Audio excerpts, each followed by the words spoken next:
সরস্বতী বিরাট খাওয়া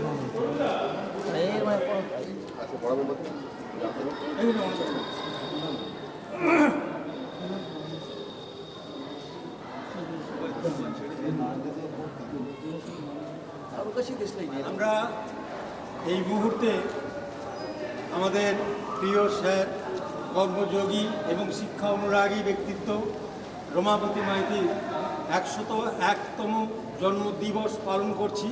প্রথমে আমরা তাকে মাল্যদান করে তাকে শ্রদ্ধা জানাচ্ছি। মাল্যদান করছেন দেবেন।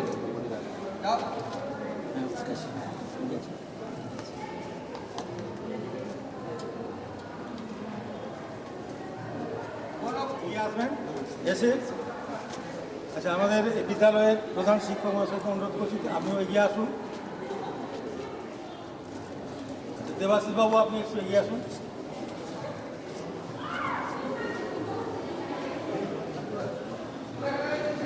এবার সেকেন্ড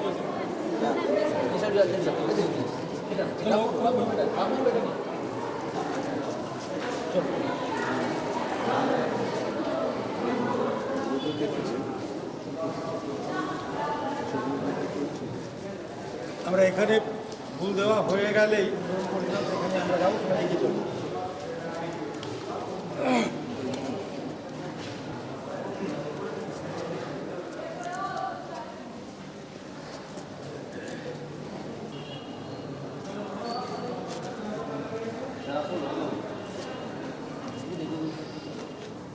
যাদের হয়ে গেছে এগোতে থাকুন ওই মন্ত্র।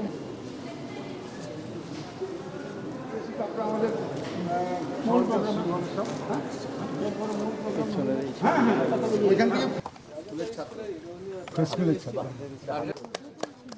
আপনারা গলা মেলাবেন। এবার স্যার আসুন।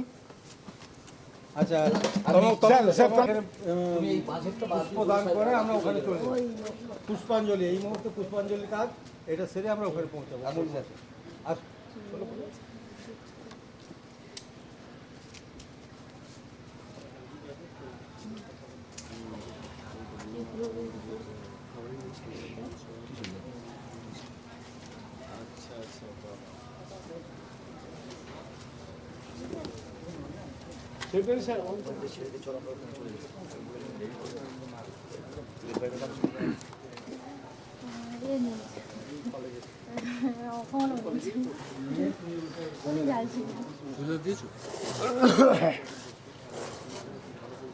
ওখানে লাগবে।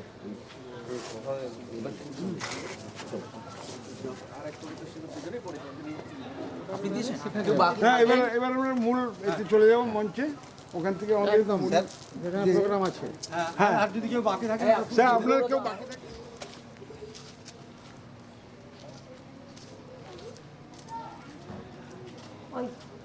তম সৌম্য জ্যোতি গময় অসুতম সৎগময়। আমরা তম থেকে এগিয়ে যাচ্ছি আলোর জগতে। সেই আলোর জগৎ আমাদের হৃদয়ের মধ্যে প্রজ্বলিত হোক। সেই আলোকবর্তিকা জগৎকে পরিপ্লাবিত করুক, উজ্জ্বল করুক, এই আমাদের কামনা। অমরেশ দা, আপনি একটু এগিয়ে আসবেন। আর আমাদের অমলেন্দু বাবু, অমলেন্দু জানামশাই, আপনি একটু এগিয়ে আসুন। আর নারায়ণ বাবুকে ডাকছি, আপনি একটু এগিয়ে আসুন। আপনারাও প্রতি প্রজন্মের কাছে থাকুন। আপনাদেরকে অনুরোধ করছি এখানে এসে আপনারা একটু দাঁড়ান। এবার সাধন বাবু আপনি থেকে গেছেন, আপনি একটু আসবেন। আর সাধনা বাবু, আপনিও আসুন। আমরা যে মহতি কাজে যাচ্ছি তার আগে আমি আমাদের যে সম্পাদক, সেই সম্পাদককে অনুরোধ করব যে অতিথিবর্গ এসেছেন তিনি প্রত্যেকের পরিচয়টা করিয়ে দিচ্ছেন। মাইক্রোফোন দিচ্ছি তাকে।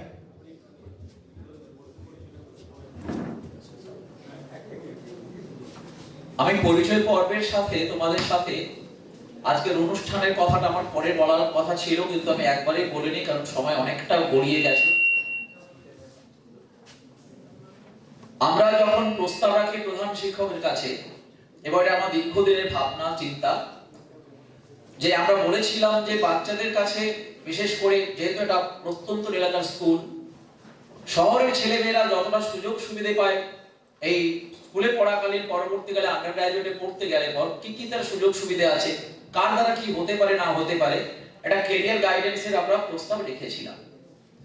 উনি কিন্তু একদম দাপ্তকণ্ঠে জানিয়েছিলেন যেটা অত্যন্ত জরুরি এবং এটা খুব সময় উপযোগী।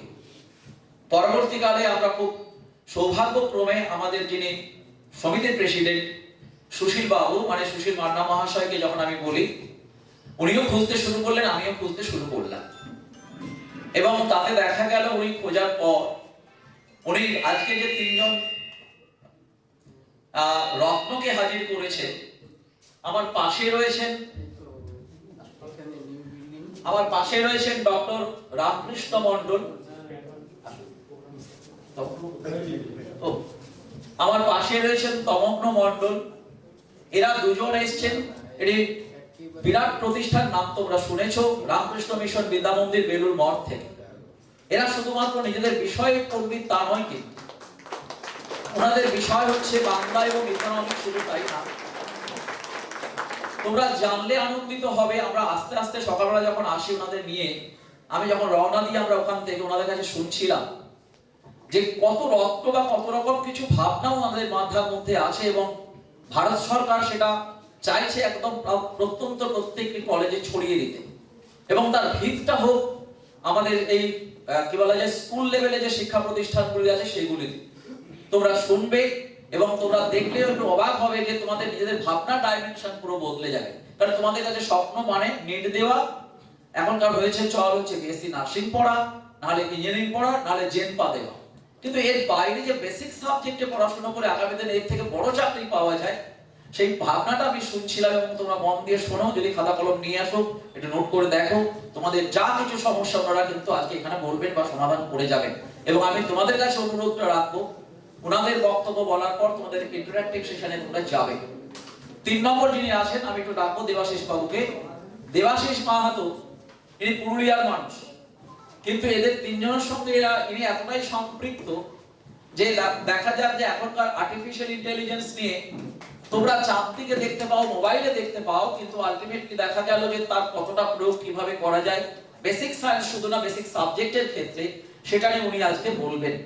অতএব তোমাদের কাছে 3 রত্নকে আমরা আজকে হাজির করেছি আমাদের সাধ্য অনুযায়ী।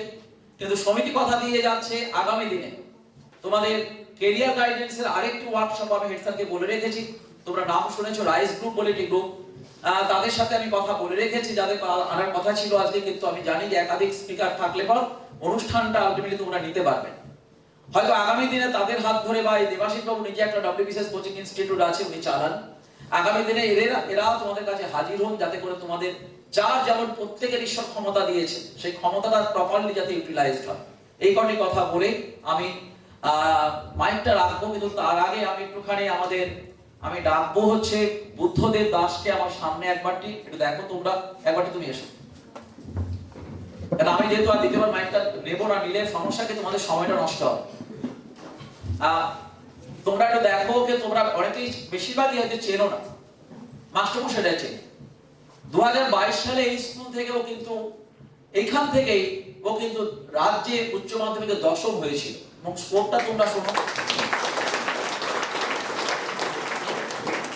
500-র মধ্যেও পেয়েছিল 489। এবার ভেবে দেখো 500 মার্কসের মধ্যে 489 পেয়েছে। আমাকে হেডমাস্টার যখন জানালেন তখন বললাম যে স্যার ওকে একবার একটু আসতে বলুন, দেখো আমাদের সাধ্য অনুযায়ী ওর পাশে একটু আমরা দাঁড়াই, ওকে নিজের পক্ষে আজকে সম্মান আমরা জানিয়ে যে সমিতির পক্ষ থেকে। তাই ওকে ডেকেছি, ওর বাবাকেও ডেকেছি এবং বাকিটা তোমরা শুনলে একটু ভালো লাগবে, কষ্টও তোমরা হয়তো পাবে। ও জীবন যুদ্ধে প্রচুর লড়াই করেছে। ওর বাবা অতি একদম সাধারণ দরিদ্র কৃষক বললে ভুল বলা হবে। ওনার একটা জব কার্ড আছে, সেটা নিয়ে লোকের বাড়িতে কাজ করে সন্তানকে এখন মেডিকেল পড়াচ্ছেন, ও পড়ছে এখন আমাদের কি বলা যায়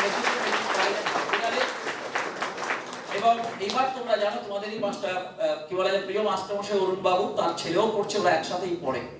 অতএব ডেফিনেটলি আমার মনে হয় ও তোমাদের কাছে একটা ইন্সপিরেশন হবে আগামী দিনের জন্য।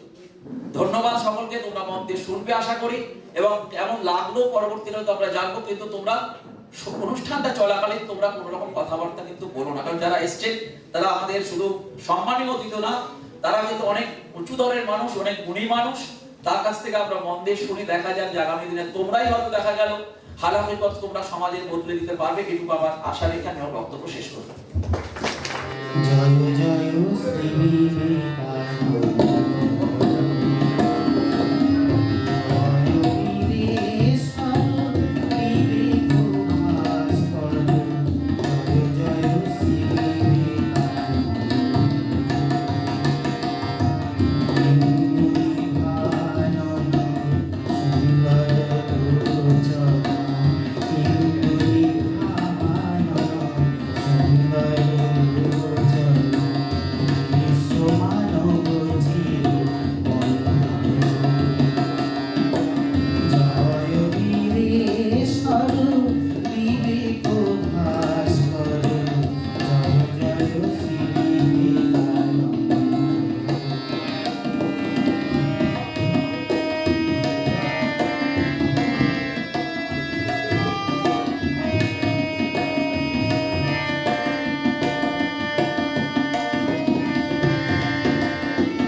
এআই এক্সপার্টকে আমরা বরণ করে নিচ্ছি।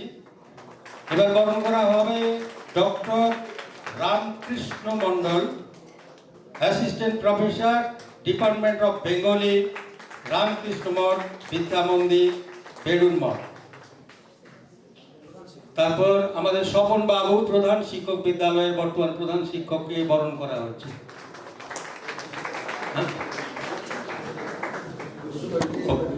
এবার বুদ্ধদেব ভাই, তোমাকেও বরণ করা হচ্ছে, বুদ্ধদেব দাস। উত্তরীয় দিয়ে আমাদের তাকে বরণ করা হলো। বরণ পর্ব শেষ পর্যায়ে আমরা এসেছি। ছাত্রছাত্রীদের সংস্থার সভাপতিকে দু একটি কথা বলার জন্য, একেবারে নিতান্তই সংক্ষিপ্ত, তাকে একটু বক্তব্য রাখার জন্য অনুরোধ করছি। একটা সেন্টেন্স বলবেন।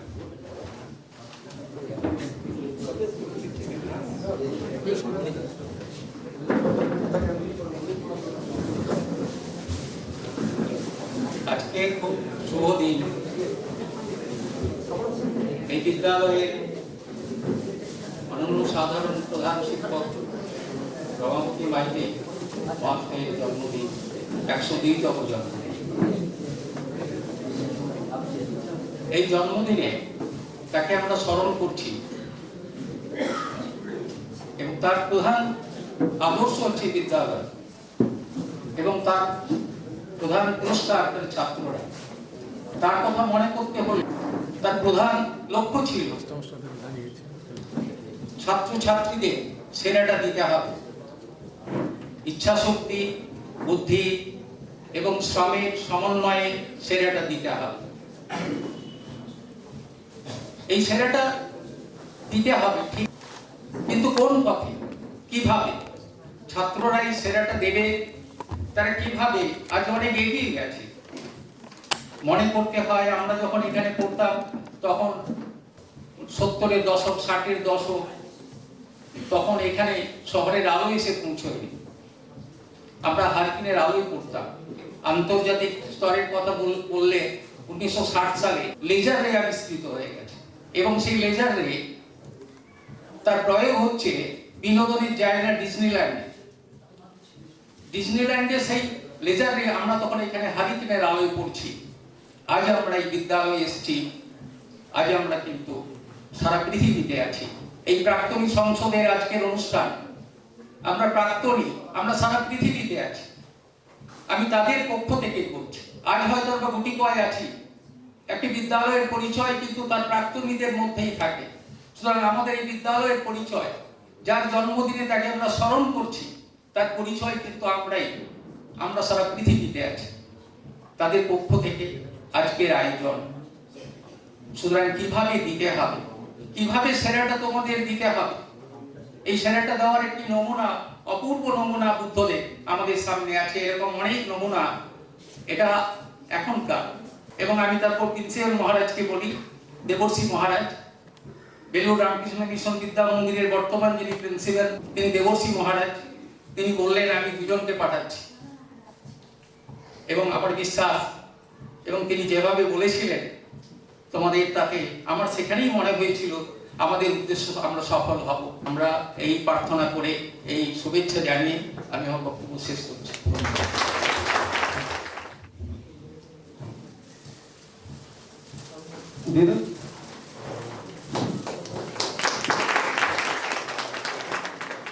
এরপর গ্রহণ করবেন তমক্র মণ্ডল,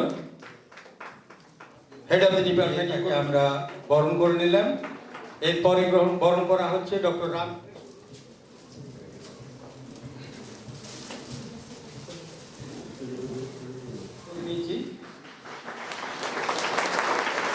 সাধন বাবুকে বরণ করা হলো। এই মুহূর্তে দেবাশিসকে বরণ করে নেওয়া হচ্ছে। বরণের কাজটুকু বাকি ছিল, আমরা শেষ করলাম।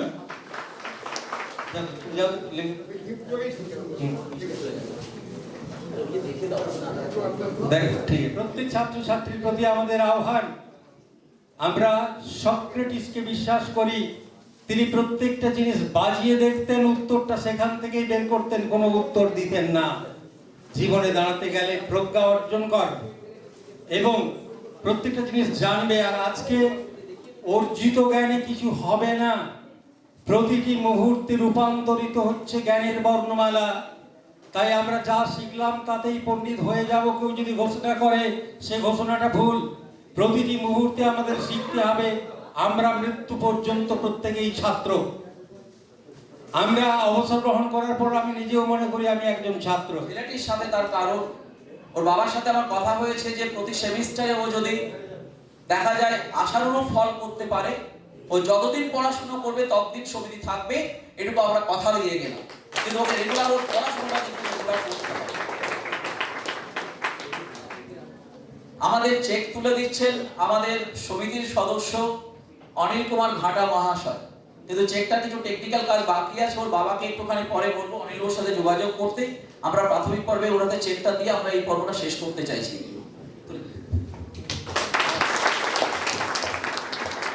এবার আমাদের এই বিদ্যালয়ের প্রধান শিক্ষক মহাশয়কে অনুরোধ করব, তিনি অত্যন্ত সংক্ষিপ্ত একটু বক্তব্য রাখবেন। তারপরে অনুরোধ করব যাদের সৌজন্যে এইরকম একটা সুবর্ণ সুযোগ তোমরা পেয়েছো বা আমরা পেয়েছি, ফলে আন্তরিকভাবে বিদ্যালয়ের পক্ষ থেকে প্রাক্তনী সংসদকে ধন্যবাদ এবং কৃতজ্ঞতা জানাই। এবং যে তিনজন দিকপাল তোমাদের সামনে আজকে তাদের বক্তব্য তুলে ধরবেন, তাদের প্রতি রইল বিদ্যালয়ের পক্ষ থেকে অশেষ শুভেচ্ছা। এই স্কুলের প্রধান শিক্ষক, প্রাক্তন ছাত্র যে সমিতি রয়েছে, সম্পাদক, সুধী মণ্ডলী এবং আমার প্রিয় ছাত্রছাত্রীরা, ছাত্রছাত্রীদেরকে ভালোবাসা জানাচ্ছি।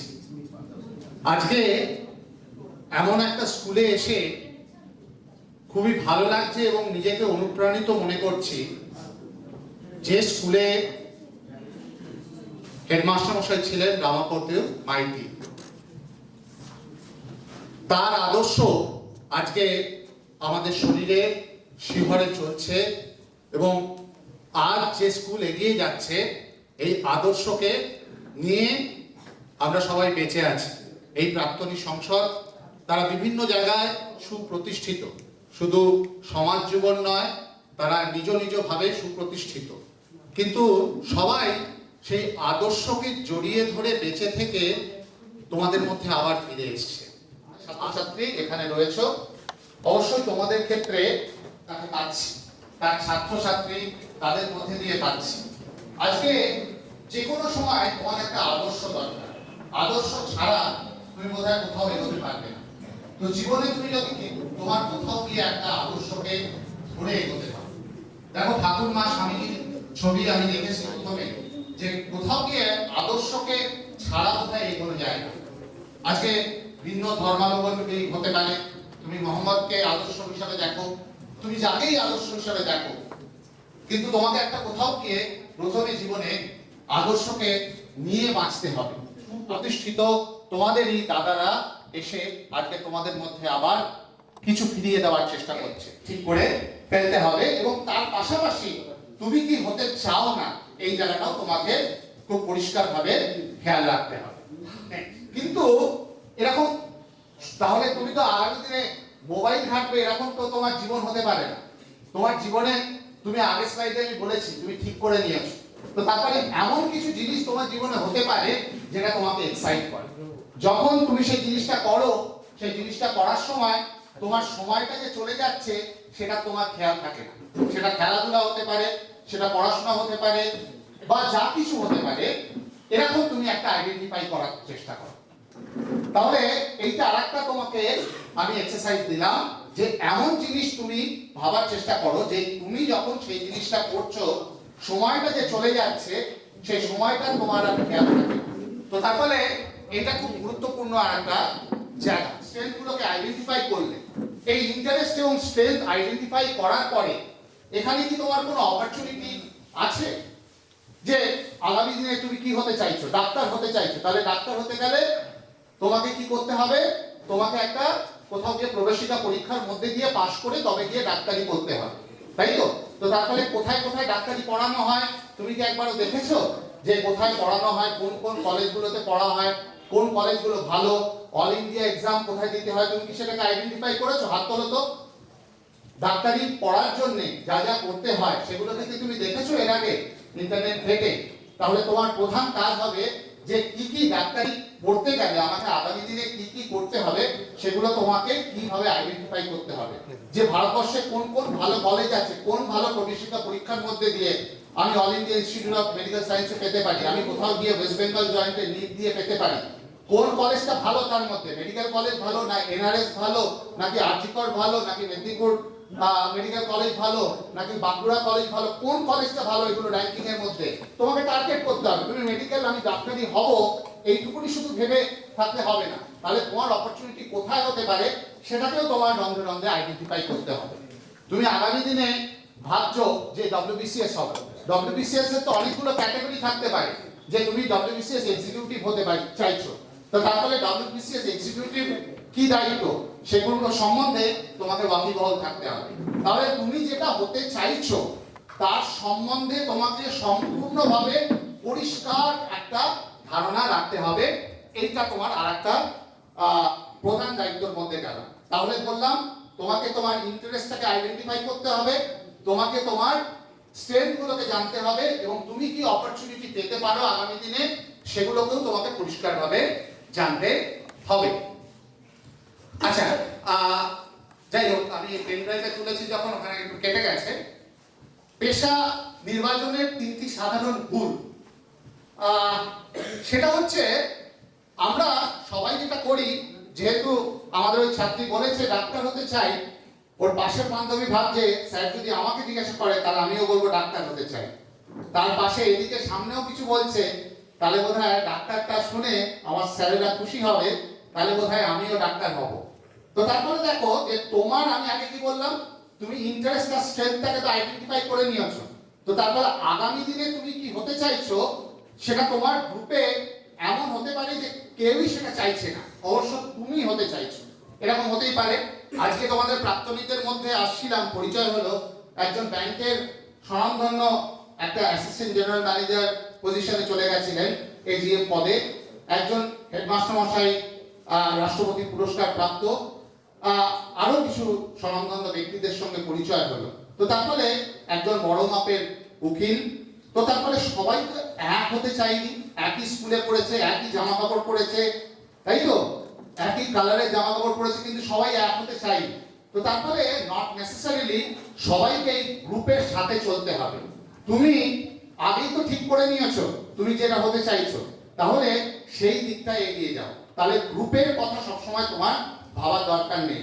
এটা দিয়ে তুমি পড়াশোনা করছো কেন, তার কারণ তুমি জানো পড়াশোনা করতে করতে আগামী দিনে তুমি আরো উন্নতি করতে পারবে, তাই তো। তো তারপরে যে কোনো জিনিস তুমি যেটাতে তোমার ইন্টারেস্ট আছে, তুমি জানো সেটা আগামী দিনে তুমি আরো ভালো করতে পারবে। তো তারপরে যেটাতে তোমার ইন্টারেস্ট আছে, যেটাতে তুমি সময় কেটে যাচ্ছে বুঝতে পারছো না, তাহলে সেটাতে তো আরো যদি সময় দাও তাহলে আরো ভালো লাগবে। এটা তো মোবাইল না, মোবাইলে তুমি আরো কিছুক্ষণ দেখলে কিন্তু বেশি কিছু পাবে না। কিন্তু তুমি যে কাজটা করছো সেই কাজটা করতে করতে যদি সময়টা চলে যাচ্ছে, তুমি বুঝতে পারছো না, তাহলে তোমার সেটাকে করতে করতে আরো উন্নতি করার অবকাশের জায়গা রয়েছে। সেরকম যদি জায়গা তুমি আইডেন্টিফাই করতে পারো, তাহলে আরো টাইম ডিভোট করো, তাহলে দেখবে যতটুকুনি পারছিলে তার থেকে আরো বেশি পারবে।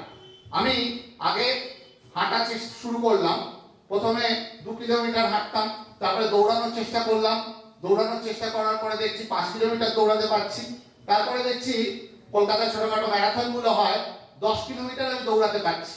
এখন আমার টার্গেট আছে যে আগামী দিনে আমাকে হয়তো ফুল ম্যারাথন আমি দৌড়ানোর চেষ্টা করব। দেখা যাক সেটা হবে কিনা, কারণ আমার লক্ষ্যটা রয়েছে। কিন্তু যদি ম্যারাথন দৌড়াতে হয় আমার আগামী দিনে, হয়তো একদিনে আমি ম্যারাথন দৌড়াতে পারবো না, কিন্তু প্রথমে আমি শুরু করেছিলাম হাঁটা দিয়ে, তারপরে হাঁটা থেকে 2 কিলোমিটার দৌড়ানো, 2 কিলোমিটার থেকে 5 কিলোমিটার, লাস্ট বছর আমি 10 কিলোমিটার দৌড়াতে পেরেছি। তো তারপরে নট নেসেসারিলি কালকে ভেবেছো যে তুমি ম্যারাথন দৌড়ে ফেলবে, তো তারপরে ম্যারাথন দৌড়ানোটা যে সবসময় কালকেই সম্ভব হবে এরকম নয়।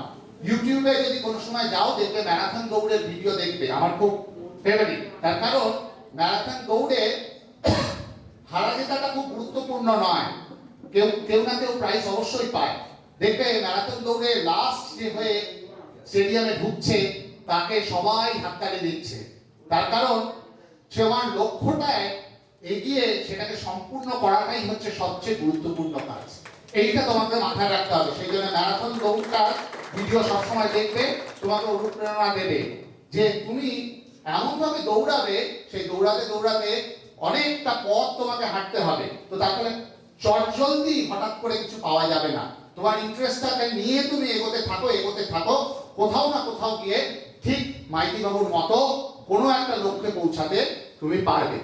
জায়গা রয়েছে, সেটা ধরে কর্মসংস্থানেরও জায়গা অবশ্যই রয়েছে। একটা জিনিস দেখো, তুমি কোনটাতে ভালো এইটা একটা মানে তোমাকে সঙ্গে সঙ্গে ঠিক করতে হবে যে তুমি কোন জিনিসটাতে ভালো করতে পারছো। আমি যেটা বারবার বললাম যে মেসি কিন্তু ভালো গোলকিপার নয়, তো তারপরে এইটা তোমাকে আইডেন্টিফাই করে দিতে হবে।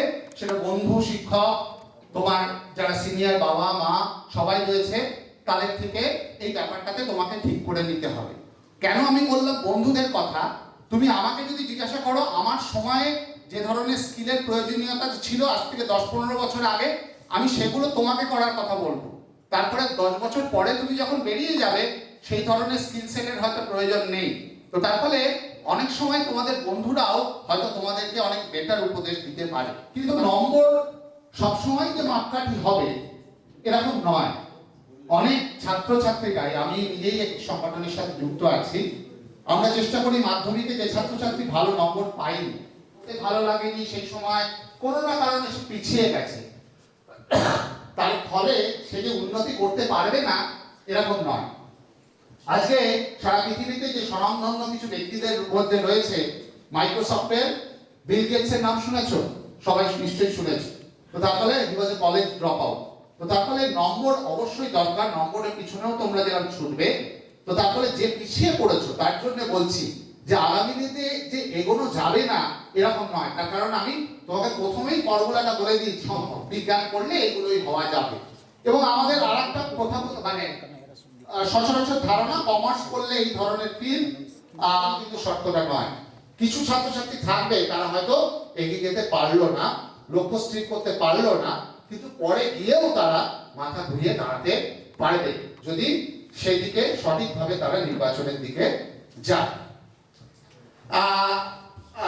এবার দেখো, যেটা গুরুত্বপূর্ণ একটা জিনিস বলছিলাম যে মার্কস নাকি স্কিলস তোমার কাছে বেশি গুরুত্বপূর্ণ, ইম্পর্টেন্ট।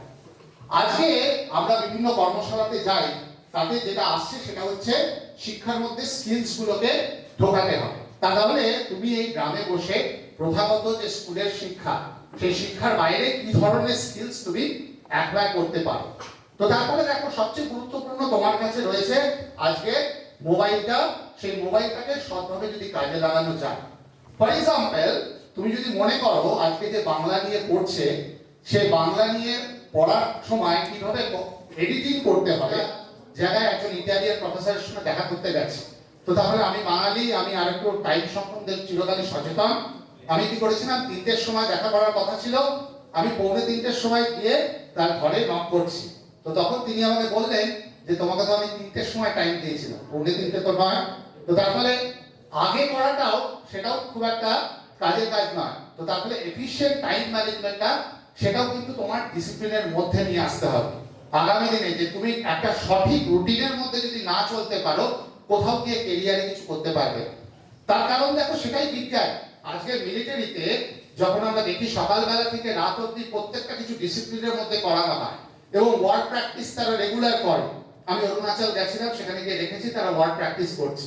তো তারপরে যখন যুদ্ধ লাগবে আলাদা করে তারা নতুন কিছু করবে এরকম নয়।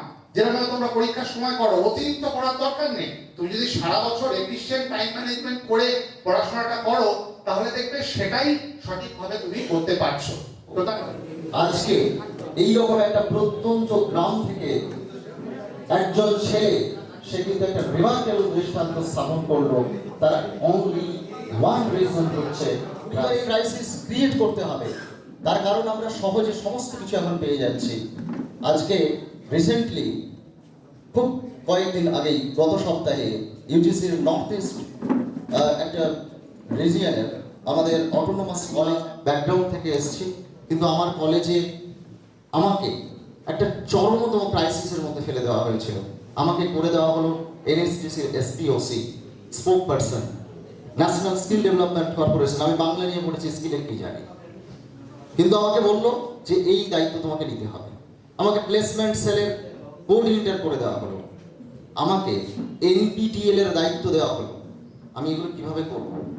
ক্রাইসিস, যখন কোনো ক্রাইসিসের মধ্যে কাউকে ফেলা হচ্ছে, তখন তাকে মাথায় রাখতে হবে, তার মাইন্ডসেট রাখতে হবে, চ্যালেঞ্জটাকে অ্যাকসেপ্ট করতে হবে। আজকের দিনে সব পরিবার মানুষ করে, তোমাদের মধ্যে ক্রাইসিসটা তৈরি করা হয় না, হয় না। আজকে অনলাইন এডুকেশন এসে গেছে, তুমি চাইলেই ইন্ডিয়ার টপ যারা ফ্যাকাল্টি রয়েছে তাদের কাছ থেকে তুমি পড়তে পারছো বাড়িতে বসে। কিন্তু আজকে আমি যখন আসছিলাম তখন শুনছিলাম এখানকার যারা শ্রদ্ধেয়, আমার প্রণম্য বিশ্বাস যে তারা কিন্তু ছোটবেলায় এরকম ম্যালনিউট্রিশনের শিকার হয়েছিলেন। আমাকে একটা গল্প বলেছিলেন আমি গেছিলাম একটা ফিল্ড ওয়ার্ক করতে। আমি বললাম, কেন? ফিল্ড ওয়ার্ক করতে এই কারণে গেছিলাম, আমার উপন্যাসের একটা প্লটের জন্য। আমি বললাম, কার প্লট? বলছে, এমন একজন মানুষ, তিনি একজন অন্যতম বিজ্ঞানী ছিলেন, তোমরা অনেকে নাম শুনতে পারো, অনেকে নাও শুনতে পারো। তিনি হচ্ছেন নারায়ণ রানা, একজন বিখ্যাত বিজ্ঞানী ছিলেন। তিনি যখন বেলঘরিয়া রামকৃষ্ণ মিশনের স্টুডেন্টস হোমে থাকছেন, তখন প্রথম সানডে আমরা হোস্টেলে, তমগ্ন স্যার রামকৃষ্ণ মিশনের হোস্টেলে, আমিও রামকৃষ্ণ মিশনের হোস্টেলে, আমাদের যে জেনারেল ডিগ্রি কোর্স 4 বছর হয়ে গেছে, আমি তার থেকে ইঞ্জিনিয়ারিং করব, কিংবা মেদিনীপুরে, আমারও বাড়ি মেদিনীপুর, ম্যাক্সিমাম অভিভাবকরা যেটা বলেন যে ডাক্তার হতে হবে, না হলে ইঞ্জিনিয়ার হতে হবে। এবারে ডাক্তার হতে গেলে কোথায়? ডাক্তার হতে গেলে ভালো কোনো সরকারি হসপিটালে অ্যান্ড মেডিকেল কলেজ যেখানে আছে, এইমসে সবাই চান্স পাবে না, এরপরে থাকবে সরকারি মেডিকেল কলেজগুলো। আর ইঞ্জিনিয়ারিং ক্ষেত্রে আইআইটি। আমি তোমাদের কতগুলো সিনারিও বলছি, তোমরা গুগলে সার্চ করে নেবে। রিসেন্ট লাস্ট 2 ইয়ার্সে কতজন এমবিবিএস গভর্নমেন্ট সেক্টরে প্লেস নিয়েছে,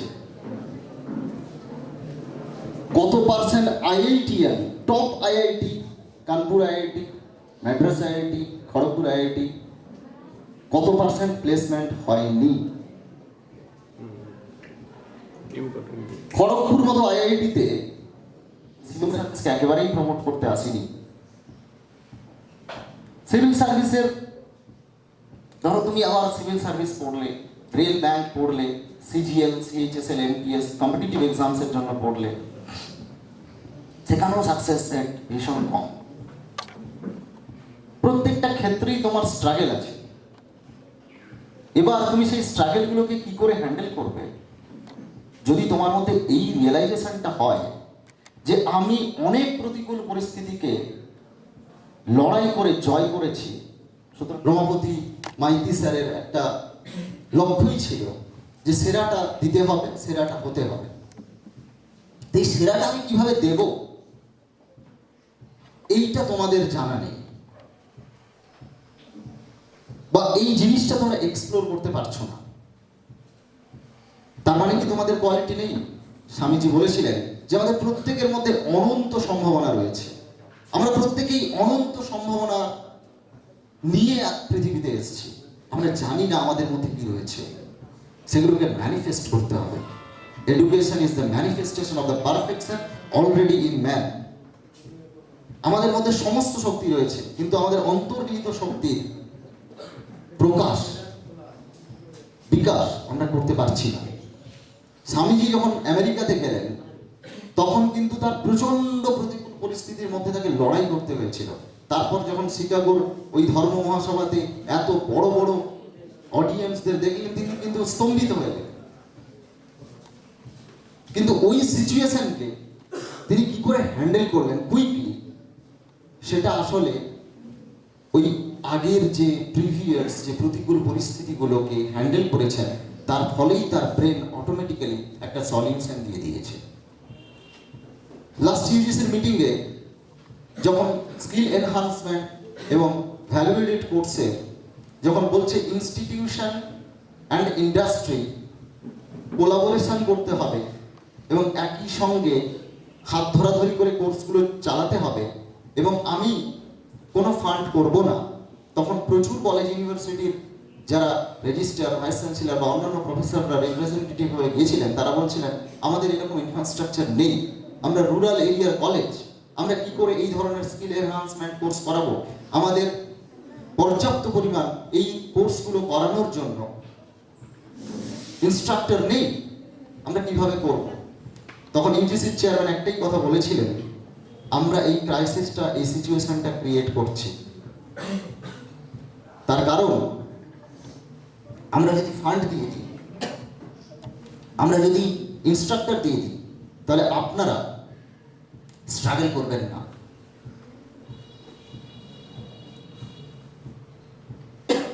এবং স্ট্রাগল যখনই করবেন না তখন কিন্তু আপনারা রিয়েল সলিউশন করতে পারবেন না।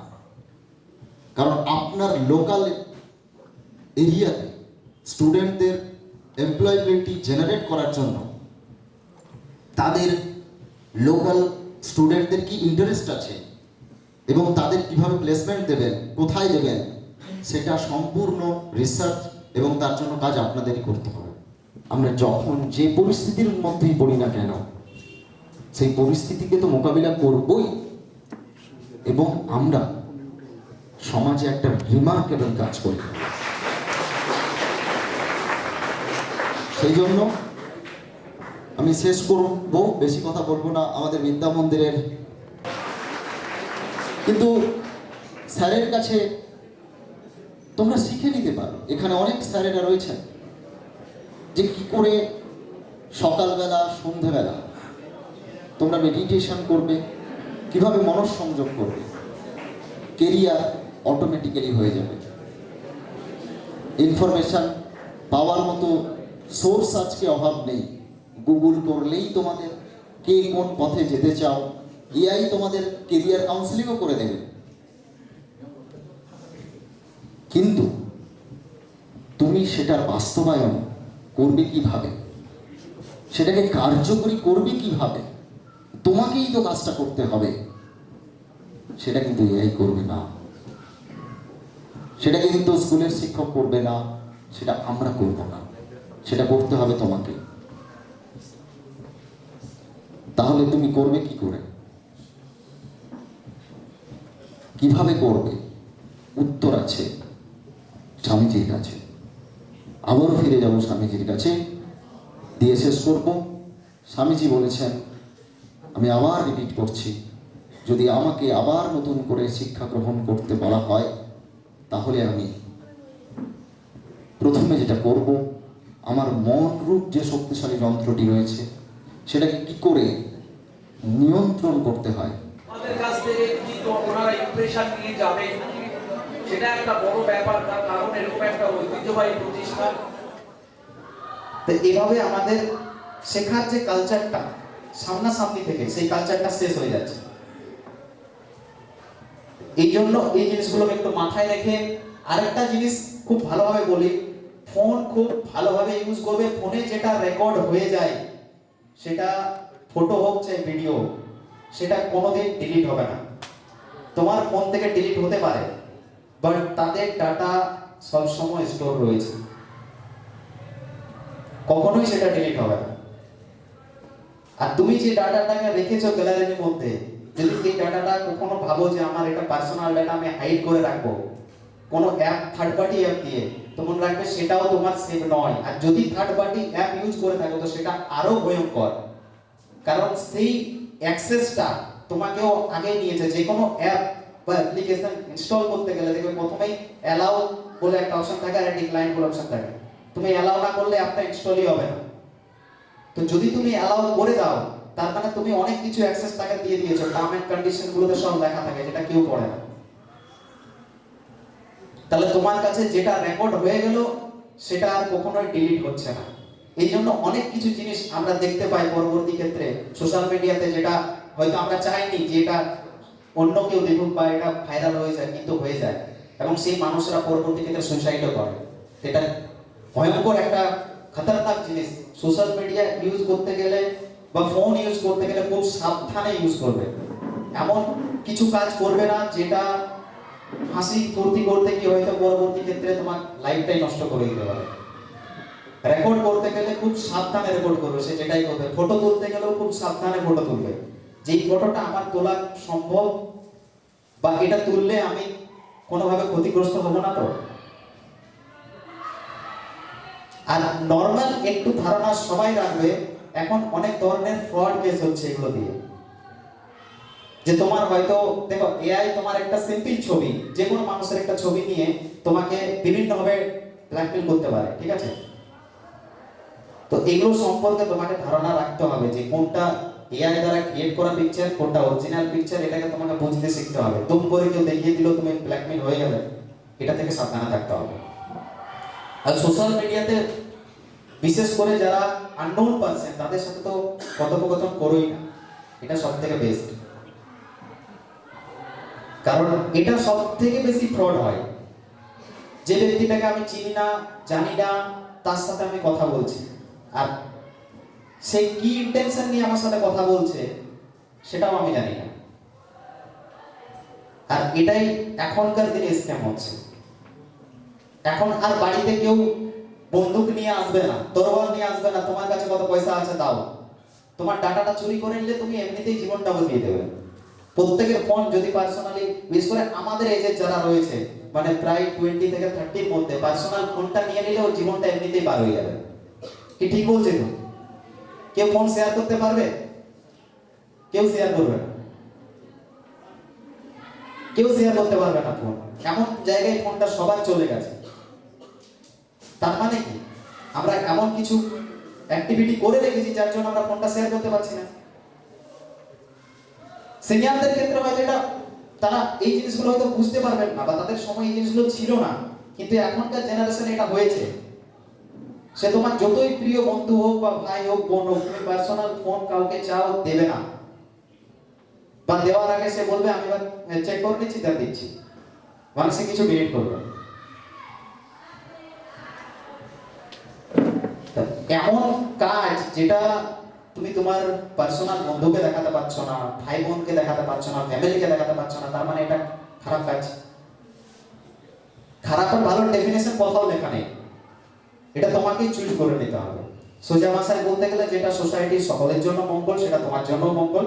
কারণ আমরা সমাজের মধ্যে, আমাদের মধ্যে সমাজ নয়, আমরা এখনকার জেনারেশন ভাবি যে আমাদের মধ্যে সমাজ, আমি সমাজটা ক্রিয়েট করে দেবো। আমি সমাজ ক্রিয়েট করতে পারবো না, সমাজ আমাকে ক্রিয়েট করেছে। আমি একা যদি ভাবি যে আমার মতো করে একটা দুনিয়া বানিয়ে দেবো, পসিবল নয়।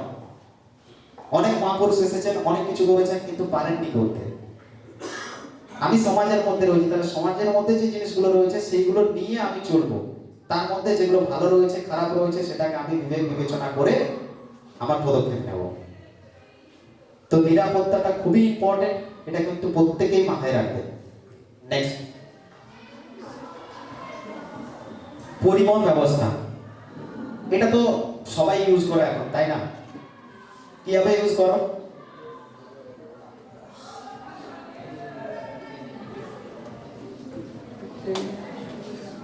এখন সবাই ইউজ করছো, গুগল ম্যাপ ইউজ করছো, ট্রেনে ইউজ করছো লাইভ লোকেশনের জন্য, ঠিক আছে?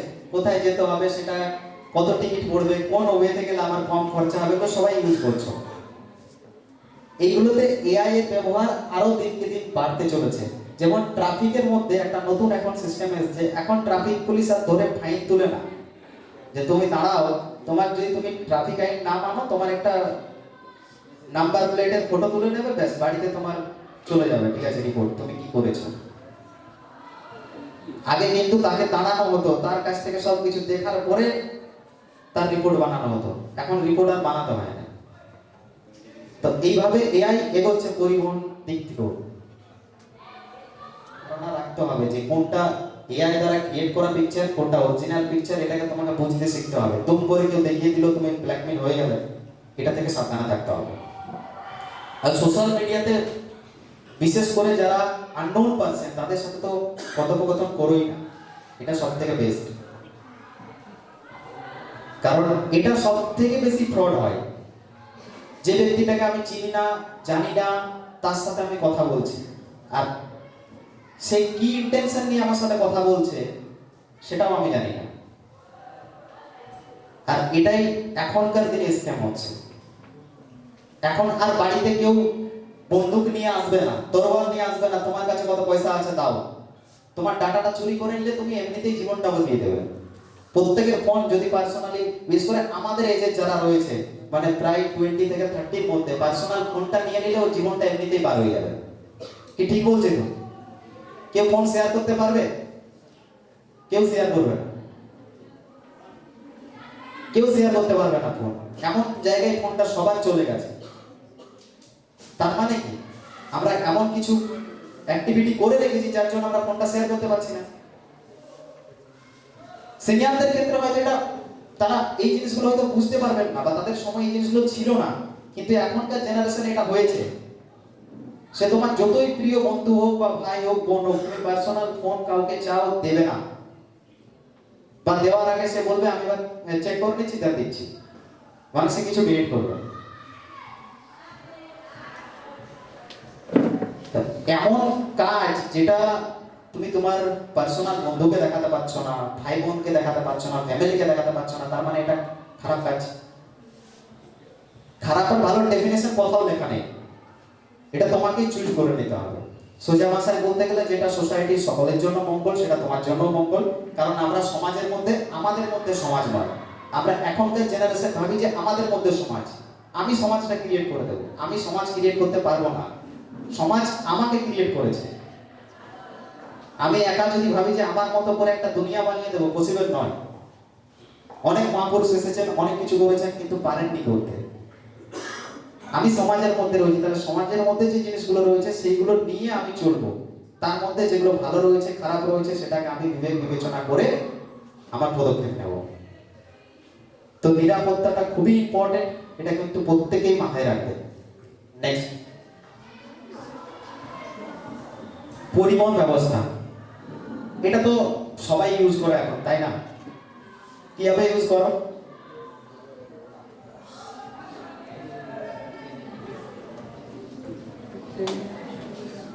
এখন সবাই ইউজ করছো, গুগল ম্যাপ ইউজ করছো, ট্রেনে ইউজ করছো লাইভ লোকেশনের জন্য, ঠিক আছে? কোথায় যেতে হবে, সেটা কত টিকিট পড়বে, কোন ওয়েতে গেলে আমার কম খরচা হবে, তো সবাই ইউজ করছো। এইগুলোতে এআই এর ব্যবহার আরো দিনকে দিন বাড়তে চলেছে।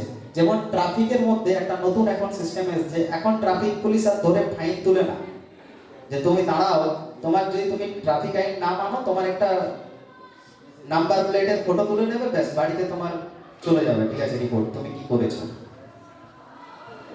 আগে কিন্তু তাকে দাঁড়ানো হতো, তার কাছ থেকে সবকিছু দেখার পরে তার রিপোর্ট বানানো হতো, এখন রিপোর্ট আর বানাতে হয় না। তো এইভাবে এআই এগোচ্ছে পরিবহন দিক থেকেও। যেমন মেয়েদের ক্ষেত্রে স্যার যেটা বললেন যে এখন মেয়েরা অনেক কিছু জিনিস জানতে চাইছে না, শিখতে চাইছে না। একটা অবাক করা বিষয় বলি, ঠিক আছে? আমি একটু হেলথ সম্পর্কে বেশি কনসিয়াস রয়েছি, সো আমি হেলথ নিয়ে একটু ইন্টার করছি, ঠিক আছে? এখনকার রান্না বান্না করতে চায় না মেয়েরা। এটাতে আমি বলছি না, ভেদাভেদ করছি না কখনোই, ঠিক আছে? যে মহিলারাই রান্না করবে, পুরুষরা করবে না, সবার জন্য কাজ সমান, ঠিক আছে? কারো এখানে ভেদাভেদ নেই। কিন্তু অনেক কাজ রয়েছে যেগুলো ওদের হেলথের জন্য বিশাল ইম্পর্টেন্ট রাখে, বিশাল ইম্পর্টেন্ট রাখে। যেমন আগে যে ঢেকি ছাটা চাল হতো না, এটা বিশাল ভূমিকা রাখে। এটা আমি খুব হায়ার স্টাডি বলছি, ঠিক আছে? তোমরা মহিষী সুশ্রুত চরক এদের নাম শুনেছো? সুশ্রুত সংহিতার লেখক কে? অষ্টাঙ্গ হৃদয়ের লেখক কে? চরক সংহিতার লেখক কে? এরা আয়ুর্বেদিক বৌদ্ধ ছিলেন তখনের ভাষায়, ঠিক আছে? এবং যদি কেউ সুশ্রুত সংহিতা বা চরক সংহিতা পড়ে থাকো, তো মেডিকেল নলেজ যে কোনো মুহূর্তে তুমি একটা ডাক্তারের সাথে সমান নলেজ রাখো, সেখানে তুমি এই জিনিসগুলো খুব ভালোভাবে দেখতে পাবে যে এই যে ঢেকি ছাটা চালে এই যে প্রেসারটা আসতো, এটাতে অনেক কিছু কাজে লাগে মেয়েদের, ঠিক আছে?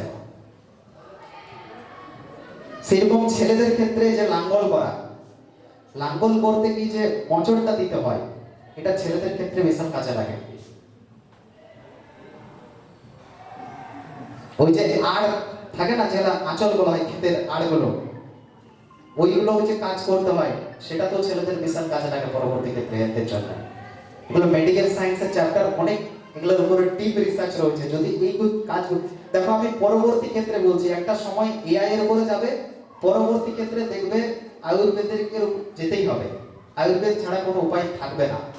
কারণ কি আমি বলে দিচ্ছি, কারণ দেখবে এখন যদি শপিং মলে যাও কলকাতার, তাহলে নরমাল চালের যা দাম রয়েছে, নরমাল চাল যদি 120 টাকা কেজি হয়, ঢেকি ছাট্টা যে চালটা হয় সেটার দাম হচ্ছে 300 টাকা কেজি। তাহলে আগেকার মানুষরা কি বোকা ছিল? ঢেকি ছাটা চালের দাম 300 টাকা কেজি হচ্ছে, নরমাল যে চালটা পাওয়া যাচ্ছে মার্কেটে 80 টাকা 100 টাকা হয়ে যাচ্ছে না। ঢেকি ছাটা চালের মধ্যে ভিটামিন সব থেকে বেশি। কোশ্চেন পড়ে তো এগুলো, তাই না? সেখানে আমার এক্সারসাইজও হচ্ছিল। আর আরেকটা হচ্ছে যেটা রান্নার সময় মশলা তৈরি করতে শিলনোড়া দিয়ে মশলা করতে হয়। তো এই এক্সারসাইজ গুলো মেয়েদের জন্য বিশাল হেল্পফুল, পরবর্তী ক্ষেত্রে বিশাল কাজে লাগে। এখন এই যে মেয়েদের এতটা সিজারিয়ান বেড়ে যাচ্ছে, রিজন হচ্ছে এই জিনিসগুলো। এগুলো তোমরা বাড়িতে গিয়ে প্রত্যেকটা জিনিস গুগল করে দেখে নেবে, ঠিক আছে? আর যদি কারো বাড়িতে কেউ সিনিয়র রয়েছেন যারা এই বিষয়গুলো সম্পর্কে চর্চা করেন, তোমরা আলোচনা করে নেবে। করার পরে আমাদের আত্মাটা শান্তি পাবে যে না, এই সমাজের জন্য, এই বাচ্চাগুলোর জন্য হয়তো আমরা করতে পেরেছি। কিন্তু আমার মনে হয় যে যারা শেষ পর্যন্ত থাকলে আজকের অনুষ্ঠানে তোমরাই হচ্ছে আলটিমেটলি, তোমরা কিন্তু জিতে গেলে আমার ব্যক্তিগত।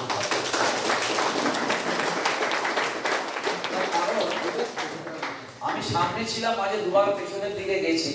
আমার দীর্ঘ 38 বছরের শিক্ষকতার জীবনে আমি দেখেছি ঠাকুর বলেছেন যে যে সয় সে রয়। অর্থাৎ স্বাভাবিকভাবে তোমরা থেকেছো এবং আগামী দিনে কথা দিলাম তোমাদের যদি কোনো কোয়ারি থাকে এই সমস্ত বিষয় নিয়ে যোগাযোগ রেখো। আমাদের যারা মাস্টারমশাই তোমাদের আছেন, কারণ এনাদের সাথে যেহেতু যোগাযোগ আমাদের তৈরি হয়েছে, ওনারাই তোমাদের হয়তো পথটা দেখাবে। এবং আমি জানি রাখি মাস্টারমশাইদের উদ্দেশ্যে, অ্যাসিস্ট্যান্ট মাস্টারমশাই আছে, ওনারা বলেছেন যে ওনাদের ওখানকার ক্যাম্পাস, বলে না যে ভালো ভালো জিনিস দেখতে দেখতে ভালো কিছু শেখা, ওনাদের ক্যাম্পাস ভিজিটের একটা ব্যবস্থা আছে। মানে বেলুড় মঠ শুধু না, ওনাদের যে কলেজ ইউনিভার্সিটি, সেটা দেখবে ল্যাবরেটরি গুলো দেখা, বিভিন্ন রকম ছবি দেখা, এক্সপেরিমেন্ট গুলো কি করে করা হয়, এটাতে একটা দিন স্কুল দায়িত্ব নিয়ে বাচ্চাদের তাদের একটুখানি ঘুরিয়ে আনতে পারে। এখন কিছু দূর না, 3 ঘন্টা 3.5 ঘন্টা জার্নি, এখান থেকে হয়তো ফিরতে একটু রাত হয়। আমার মনে হয় তাতে করে এরকম ছোট ছোট করে একটা দিন বিআইটিএমে তোমরা গেলে, একদিন ধরো বেলুড়ে তোমরা গেলে, তাহলে পরে দেখবেই যে সেখানে ক্ষেত্রে ওনাদের তারা কতটা উপকৃত হবে তার কোনো ধারণার বাইরে। আর পরিশেষে ধন্যবাদ জানাবো আজকে যে তিনজনকে আমরা পেয়েছিলাম, 3 এক্সপার্টকে, তাদের প্রতি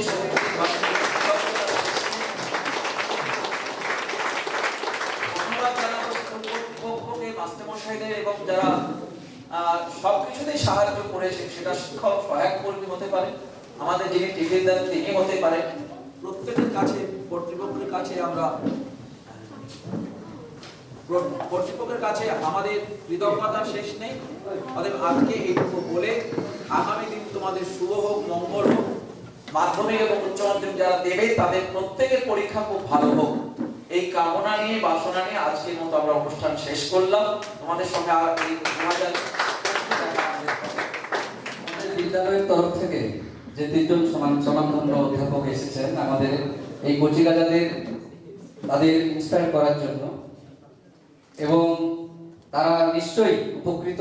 আমরা নিজেরাই সম্পৃক্ত হয়েছি, মানে আমাদের হাত ধরে ডাউনওয়ার্ড রিগ্রেশন থিওরির মাধ্যমে, ওদের মাধ্যমে ছড়িয়ে পড়বে বিভিন্ন ছাত্রছাত্রীর মাধ্যমে।